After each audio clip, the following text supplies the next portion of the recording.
in this computer. There we go. So this is another podcast, and today we have a special guest. So from the other podcast, we have Ivan, we have Guide here, and today we have Chris. And Chris, here's a quick introduction, just in case you don't know who you are.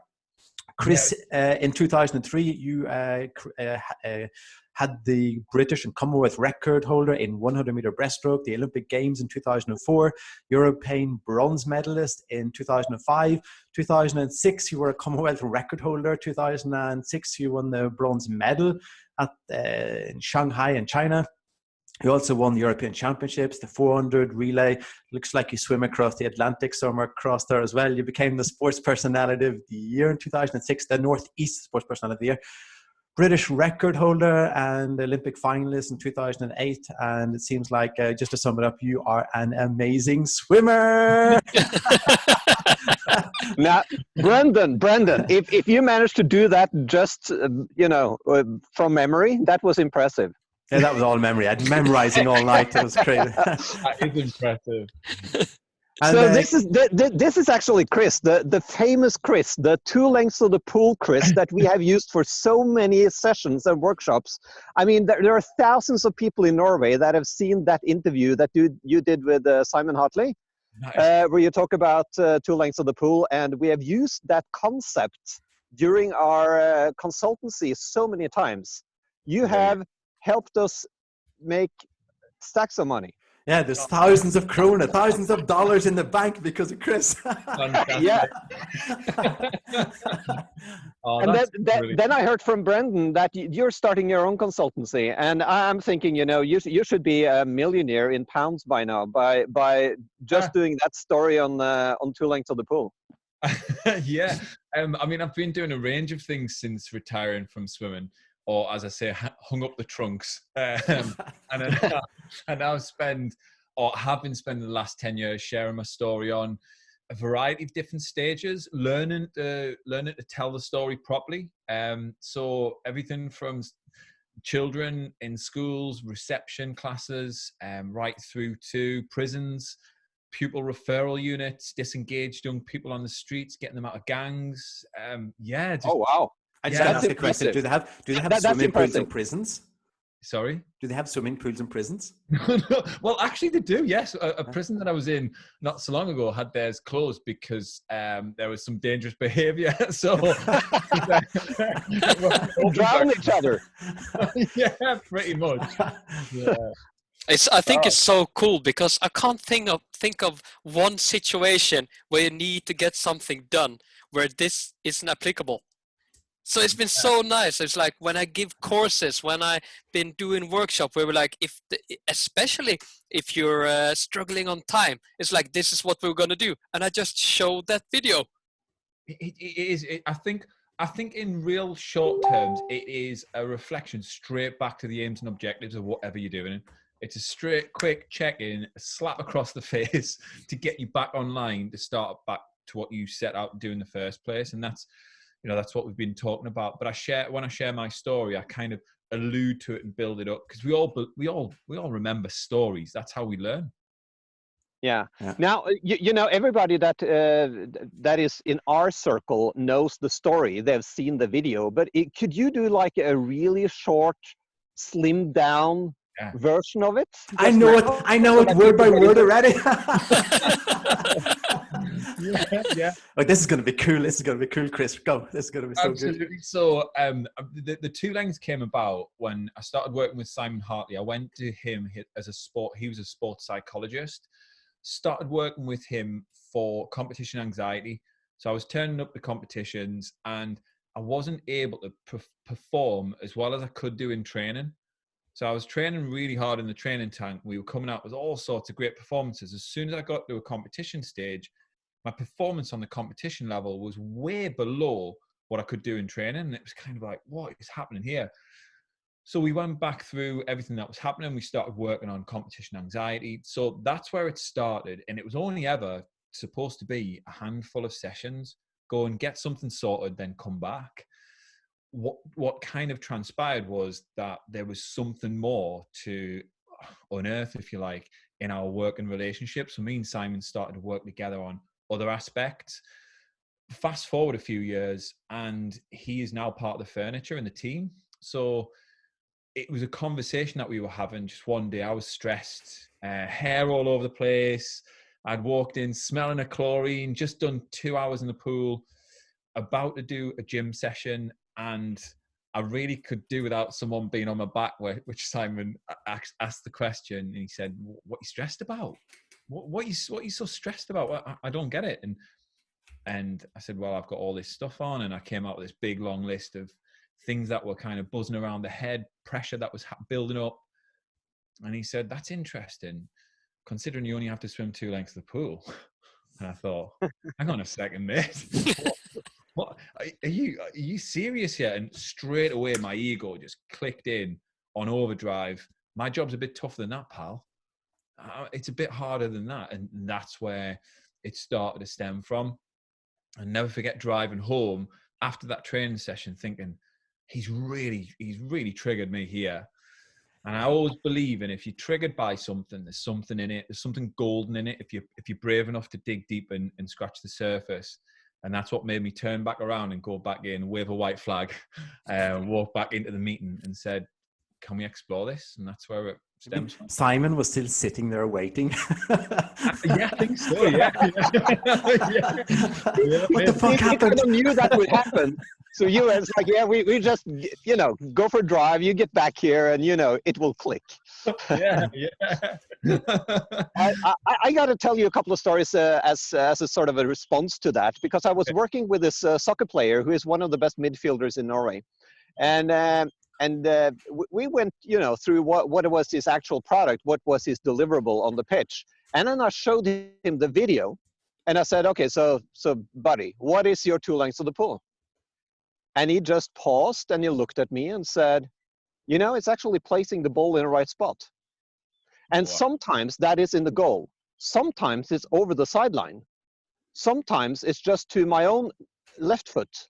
And sometimes it's 60 meters across the field to another player.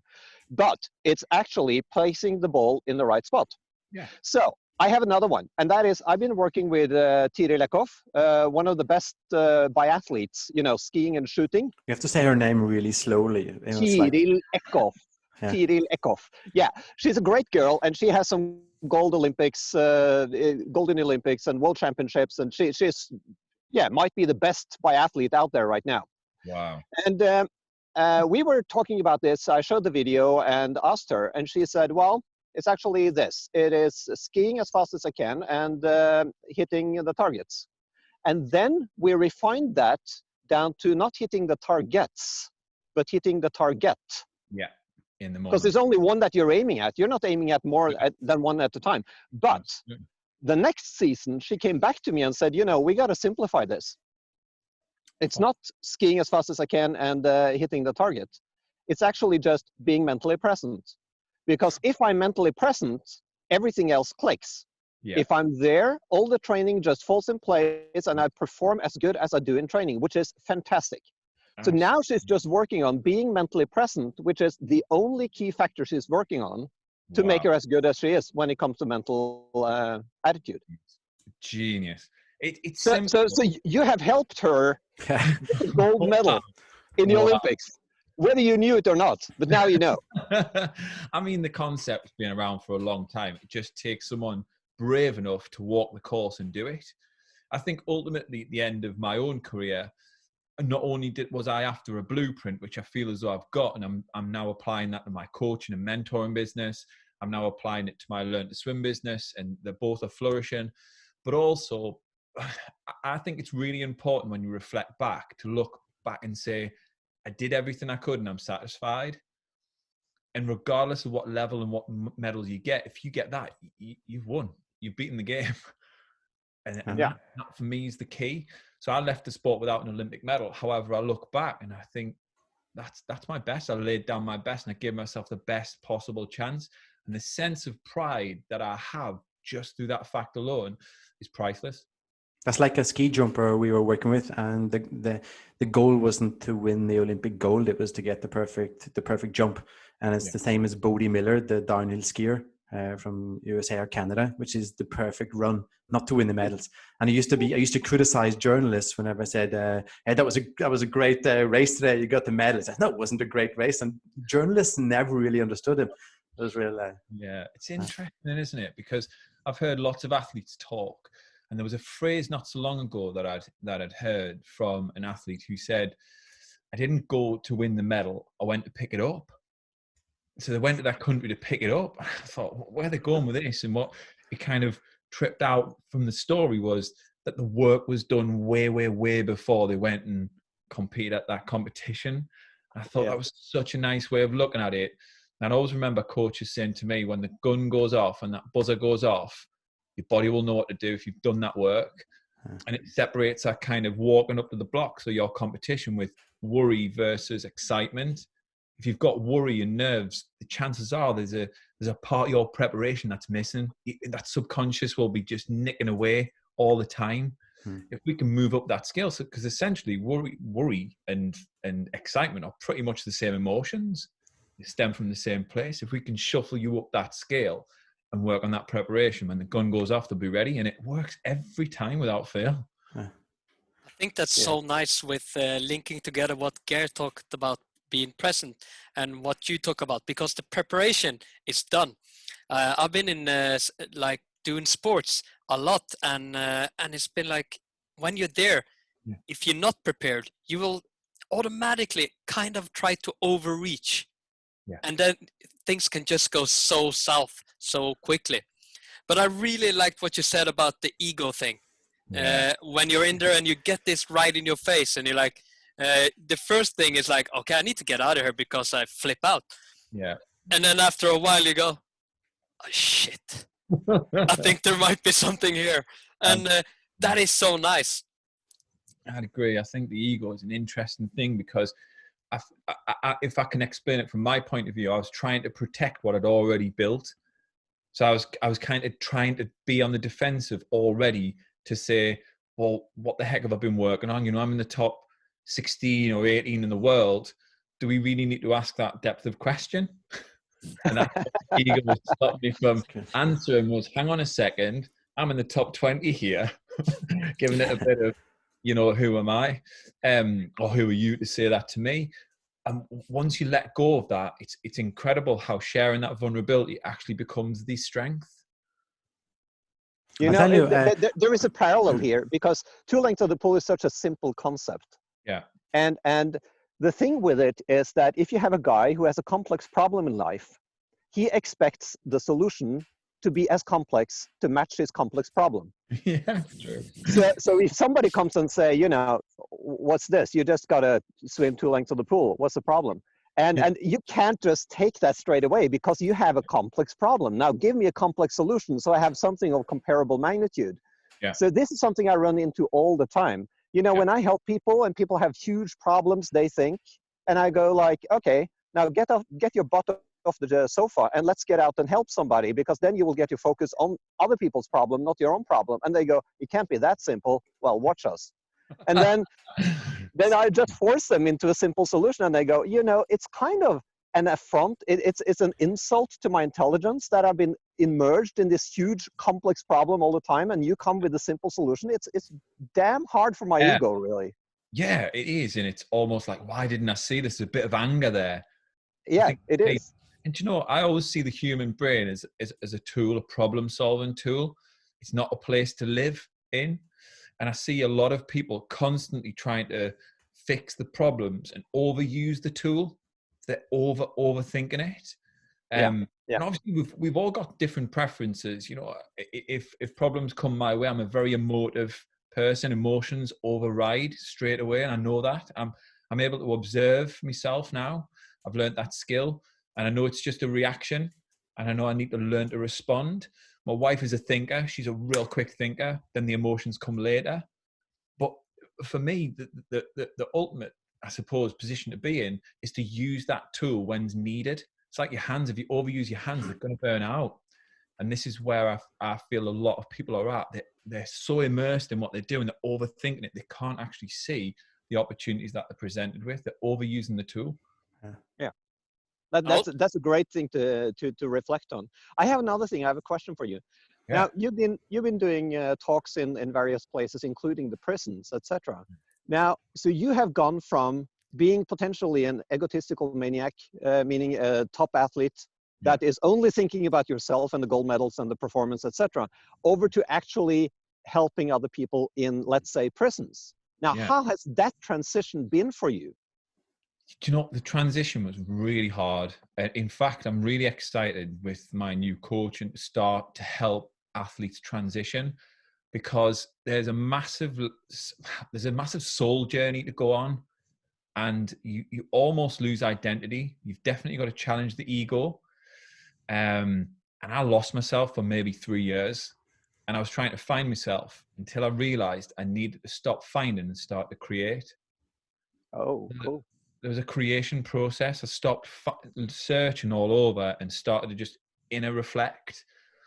And then I started to see the potential of step by step creating something new and beautiful and different. Then I started to explore, well, who am I? Who do I show up on, even on a personality test, something basic like that? Who do I show up as? And what started to transpire was I'm a very out of harmony guy. You know, if there's someone in pain in the room, I'm feeling their pain and I'm straight over. I need to fix that problem. That is me. Sometimes it catches me out if I'm not careful. And so it started to look and feel very natural for me to go out there and share anything that I could in order to help other people. And, you know, that listening skill, listening to understand, not just to respond, was something that I already had. I didn't realize I had. Maybe a personality like mine was already susceptible to that type of skill, because I am a very people person, centered person. So listening to understand is something that I've done from a very, very young age. I kind of parked it during my swimming because, like you say, it's a very insular game, just working on yourself. I mean, how selfish is it? You go out every single day and everything you do is about improving your own performance and nothing else. And I did that for nearly 20 years. But coming into this phase of my life, I'm just as excited, if not more actually, because I feel like I've got so much more to offer. You know, this is something I'm very wary of. I do a lot of mental training for athletes and artists on stage, etc. The artists are a bit easier because they have an audience and they're very conscious about delivering something to the audience. But top athletes are harder because they tend to just focus on themselves and the gold medals and whatnot. And I'm very conscious about not turning them into, you know, sociopathic, egotistical assholes in my training, because everything you do should be focused on getting that gold medal or getting the best result or getting the best jump or getting the, you know, perfect ski run or whatever. But helping those people to help others is something I'm very conscious about, because you managed to get out as a very, you always were, but you managed to retain your high empathy, which is commendable. Oh, so, and here is a decision. I want you to Norway. We need to do some projects together with some of our customers, because not only do you have the track record, you're also the 2 lengths of the pool guy. They've already heard about him. and you're also extremely empathetic in your ways of dealing with people in the world. So this fits straight into the projects that we are doing with our customers. So we're booking you when this Corona thing is over. Oh, awesome. And you know what? There's been some fantastic things come out of the coronavirus. It really has. And you know, somebody mentioned something on Twitter the other day, or Facebook, one of the social media platforms, and it said, blah, blah, blah, I'm sick of all this positivity and rosiness. And I thought, hey, it's not, I'm not being positive. I'm being optimistic. And I think there's a difference there. Optimism for me is about seeing a little bit of a light at the end of the tunnel and just keeping a bit of a focus on it and just 1 inch closer and closer. Positivity in a time like this can sometimes smell a little bit, I'll be honest with you, because people are going, it's a shit situation, stop it. But having optimism, when you pitch it as optimism, it starts to create momentum in a crowd. And it was about 6 weeks ago when it really kicked off. We lost both of our businesses outright. All my speaking engagements gone within 24 hours. My 900 kids that swim with us every single week, gone, done. And it was devastating. We sat at the table, we shed a tear, we went through the anger, the emotions, everything in 24 hours, me and my wife and the team. And it took me a little while, but once I started to accept the challenge, because that's essentially what it is, that's what's come all of our way. We might not all be in the same boat, we're in the same storm. We're all in the same storm together. I then started to look and think, do you know what, there's opportunities here. I just need to be open-minded to it. So conversations like this, as soon as this came my way, I thought, I'm on it. I am on it. This is the group that I want to be part of, definitely. So I'm well up for that, and I would love to. It'd be an honor. We had that discussion. We were beaten, like at the start of the coronavirus with the three of us. We were downbeat. We were like almost giving up for about 3 seconds. And then we put together like a workshop. We put together a workshop, and I told you, it's like we delivered a workshop, like I'm not going to motivate you workshop, also heavily inspired by Simon. And we delivered that 24 times in 3 weeks. And that's sort of the thing that got us booked up, because there were some things that were cancelled, but it got us pretty much booked up the rest of the year as well. And I think sort of, I don't know if it's luck, but if it's luck, that's fine. But it's also something like we figure out we got to do something. So absolutely. Hey, opportunities come. Luck happens at the crossroads of hard work and opportunity for me. You've got to be out in the field playing the game. Otherwise you don't get a real sense of what it's like. And you've got to push yourself out there and live by your own values and morals as well. You know, I'm seeing a lot of companies right now, who I will never, ever do business with now. You know, companies that I've booked holidays with that are not doing the right thing. That's cool. I'm just making a list. You can take my 800 quid that you're not going to refund back or whatever it is.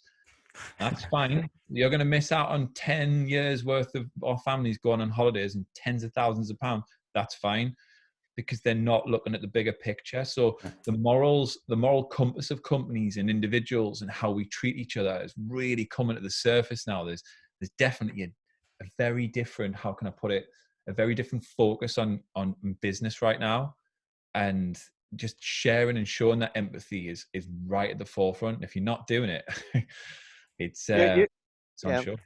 You know that when we do assignments or projects, Bren, Øyvind and I, the top 3 criteria for choosing a project is empathy, and empathy. It is, and money and excitement and all of that comes further down the list. Absolutely. But empathy is the most important thing. So we tend to choose the projects which has the most empathetic people, and that's why I'm saying we're going to book you. Oh, so, but I have to contain myself every time people talk about the coronavirus and how bad it is and everything, because I'm enjoying the freaking shit out of this. I'm so overjoyed. I just love this to bits. It's the best thing that has happened in my life. It's the best period. It's the most cozy period. It's the most serene period. I get to nerd out with my calculators and my telescope and all kinds of stuff that I never get to do elsewhere or in any other time. So right now I'm here. You know, you can see the beautiful the scenery behind me. He's in lockdown. No, it's a Zoom background that he has. this isn't a Zoom background. This is the actual real thing over there. It is, and it's a lockout in a way. So I'm at my girlfriend's place, and she's living here together with my youngest son, Alexander. He's only 4 years old. Awesome. And we are playing and having fun. And then all of a sudden, we have to do this talk with Chris. So I had to shove them off to some place, and they're, I don't know where, playing. And we're doing this thing. So, but I'm just loving this. I hope this Corona thing, or the lockdown at least, lasts until 2022. Hey. Chris, I got a question for you. Just before we started this, I was doing a coaching mental training session with 5 girls that play handball. And they have these dreams of becoming a top handball player. And I said, okay, so, and we're sort of like talking about what mental training is. That was our last podcast, like what is mental training? And I'm trying to get these girls like to do like one thing, just like for the next week, just do this one thing. It only takes 10 minutes. And then we start this week. So how did it go? I didn't want to do it. And I didn't have time, didn't want to do it. I didn't, no, I was busy. Okay, I didn't want to do it. We all get them down to it. They didn't really want to do it. So I told them, I said, I'm going to talk to this guy called Chris. And I told you who Chris is. He's this amazing guy. And I said, in this podcast, I'm going to mention their names. And that's Astrid, Anna, Marit, Marte, and Tuva. And I said, I'm going to ask Chris, how do you get like teenage girls to figure out that mental training, there's something in it? Well, there's a lot in that. There's a lot in that. But in short, there's an aspect and an area of your training and their training that is untapped. Why wouldn't you? First question is, why wouldn't you step towards it? Why wouldn't you pick it up? That's the first thing I would ask. Second thing I'd be working towards is the mental edge, the mental side of the game is the control center for everything that happens. It's the control center. So for me, mental toughness spells out or fills in the gap who we are today and who we want to be tomorrow and the day after that. It bridges that gap.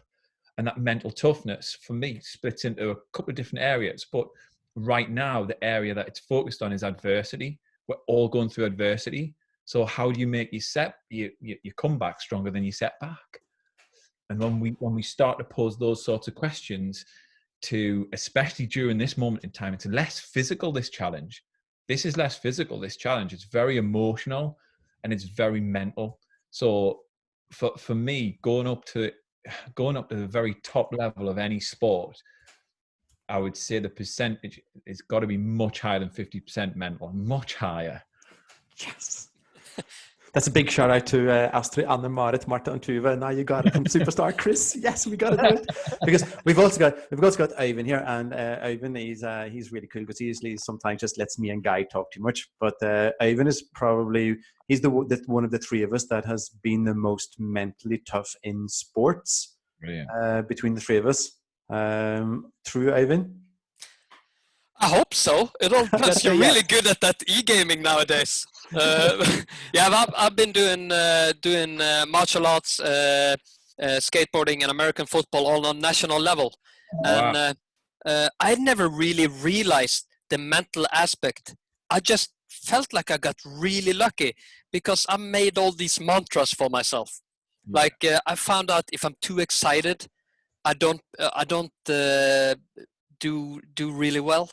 But if I'm too low, I'm not on the right level. So I started like listening to nice, what's it called? Some nice, just soothing music before I started. I had really simple things I had to say to myself. When I went to the pitch, I would always go, no future, no past, and then straight in, because all the work was done. Absolutely. And remaining in the moment is the most important part of your performance. Loads of top class athletes talk about that moment, whether in the flow state, whether being carried.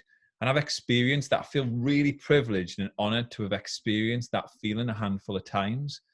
And it's very surreal. It's almost like what I would imagine an out-of-body experience would be.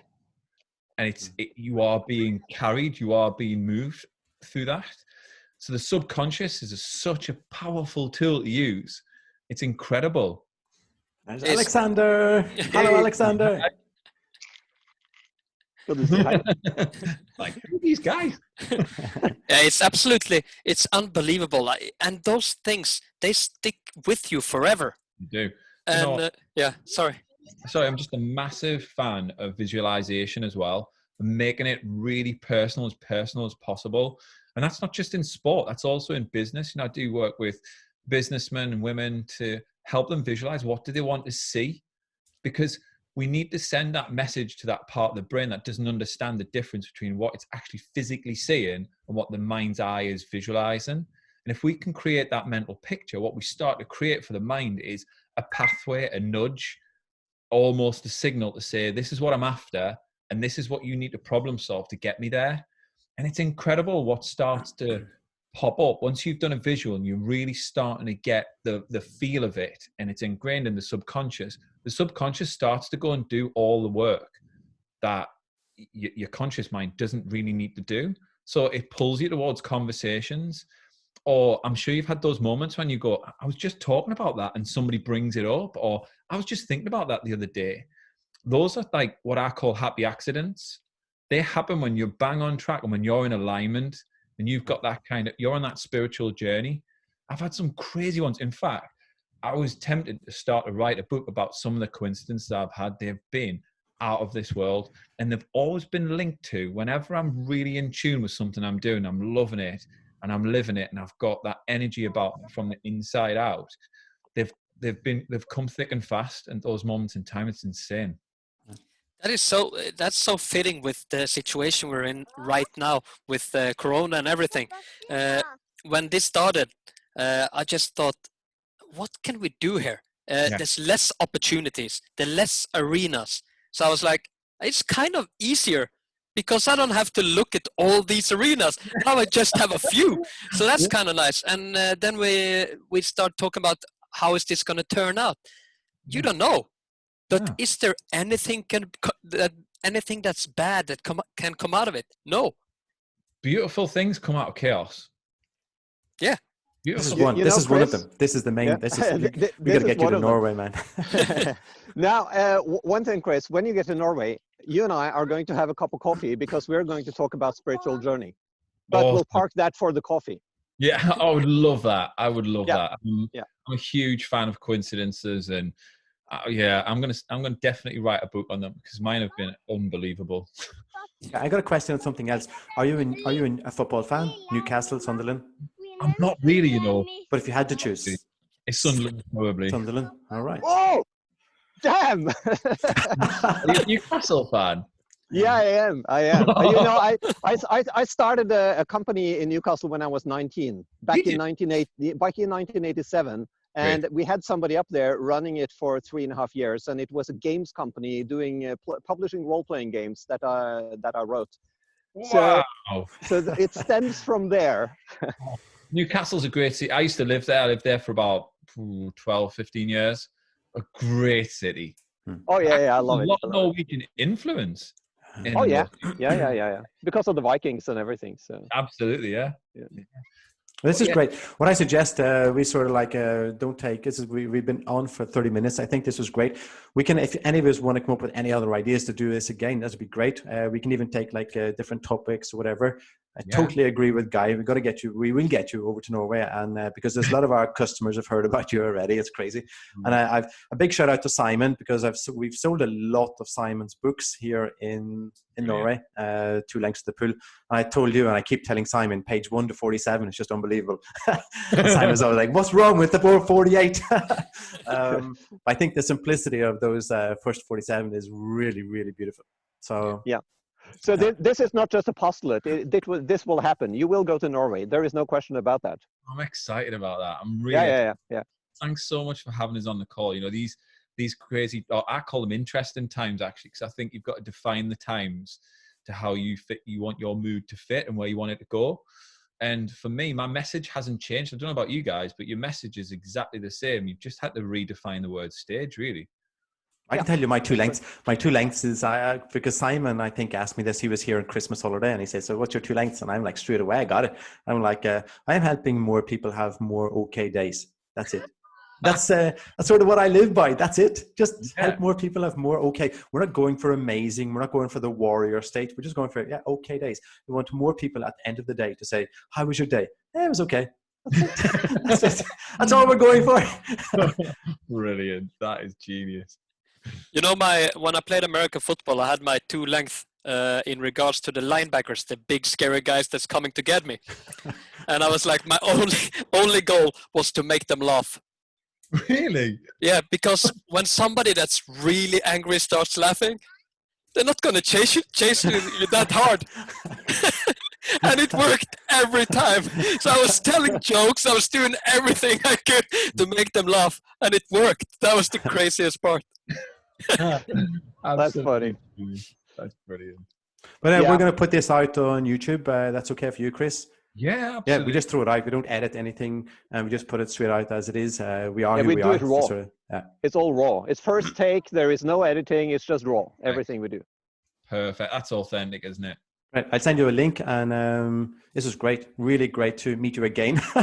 Likewise. Yeah.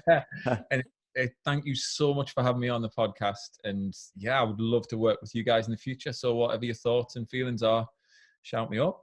Great. Yes. This is great. Will do. Thanks, guys. So, see you in Norway. Yes. Yeah, see you in Norway. Stay safe, Bye. Chris. Take care. See you, man. End meeting.